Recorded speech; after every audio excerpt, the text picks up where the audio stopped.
एक हमला, कुछ गोलियां और फिर खान सर पर अटेम्प्ट टू मर्डर का केस। आखिर 2 जून की रात हुआ क्या था? 2 जून 2026 पटना का मुसल्लापुर हाट। रात के समय अचानक खान जीएस रिसर्च सेंटर के बाहर हंगामा शुरू हो जाता है। पथराव होता है, एक गार्ड घायल हो जाता है और कुछ घंटों के भीतर मामला पूरे बिहार में चर्चा का विषय बन जाता है। फैसल खान। लेकिन यहाँ सिर्फ शुरुआत थी। आखिर उस रात हुआ क्या था? रिपोर्ट्स के मुताबिक कुछ लोगों ने कोचिंग संस्था पर पथराव किया, बाहर लगे बोर्ड और संपत्ति को नुकसान पहुंचाया। स्थिति तेजी से बिगड़ने लगी। इसी बीच फायरिंग की खबरें सामने आने लगी। शुरुआत में किसी को साफ नहीं पता था कि गोली किसने चलाई और क्यों चलाई। फिर सोशल मीडिया पर कुछ वीडियो वायरल हुए। इन वीडियो में कथित तौर पर सुरक्षाकर्मी हवा में फायरिंग करते दिखाई दिया। यहीं से मामला और गंभीर हो गया। पुलिस ने सुरक्षा कर्मियों को हिरासत में लेकर पूछताछ शुरू की।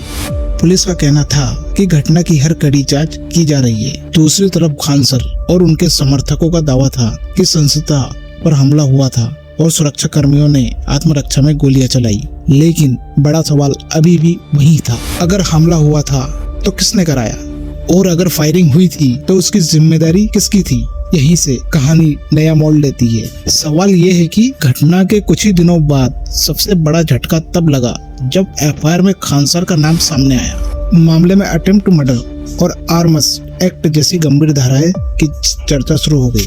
पुलिस का कहना था कि उपलब्ध एविडेंस और जांच के आधार पर कार्रवाई की गई है, लेकिन खान सर ने आरोपों को खारिज कर दिया।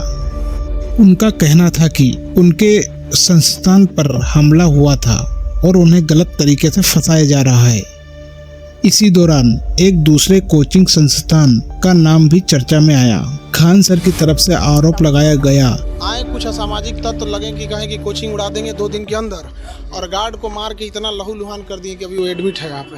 अभी देखिए क्या हो रहा है यहाँ पर, उसके बाद देखते हैं हम लोग यहाँ पे। लेकिन ये एकदम असामाजिक तत्व कोचिंग वाले हैं सभी, एक दो ठो यहाँ अभी उसको बयान दिया है, वो अभी हॉस्पिटल में है। कि हमले के पीछे प्रतिद्वंदी संस्था से जुड़े लोग हो सकते हैं। हालांकि उस संस्थान ने इन आरोपों को पूरी तरह नकार दिया। यानी अब मामले में तीनों अलग अलग दावे थे। पुलिस कुछ और कह रही थी, खान सर कुछ और कह रहे थे, और दूसरा पक्ष की कहानी बिल्कुल अलग थी। लेकिन मामला यहीं खत्म नहीं हुआ। असल विवाद तो इसके बाद शुरू हुआ। आखिर ऐसा क्या हुआ कि देश भर में इसकी चर्चा होने लगी? एक स्थानीय घटना ने पूरे देश का ध्यान कैसे खींच लिया? सवाल यहाँ है कि एक स्थानीय घटना अचानक राष्ट्रीय खबर कैसे बन गई? उस समय देश में नीट पेपर को लेकर बड़ा विवाद चल रहा था। कई शिक्षक खुलकर बोल रहे थे। खान सर भी उन्हीं आवाजों में शामिल थे। नीट पेपर परीक्षा पेपर पहुंचने की समस्या नहीं थी कि एयरफोर्स का हम यूज कर रहे हैं। समस्या थी जहां से छप रहा है, जहां से बन रहा है, वहीं पे लीक हो जा रहा है। जो पकड़े गए हैं टीचर, उनको फांसी अब तक क्यों नहीं हुआ?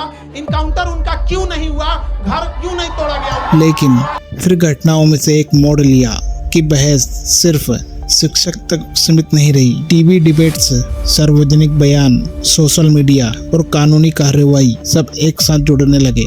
बाद में मानहानि से जुड़े कानूनी विवादों की खबरें भी सामने आई, और यहीं से यह मामला सिर्फ एक एफआईआर तक नहीं रहा।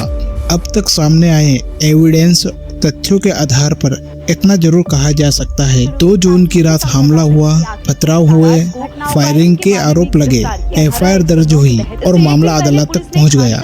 लेकिन कई सवाल जवाब अभी तक जांच और न्याय प्रक्रिया पर निर्भर है। अंतिम सच वही माना जाएगा जो सबूत के आधार पर साबित होगा। अब आपकी क्या राय है? क्या यह सिर्फ एक कोचिंग विवाद था या इसके पीछे कहीं बड़ी कहानी छुपी है? कमेंट में अपनी राय जरूर बताएं और चैनल को सब्सक्राइब जरूर करें।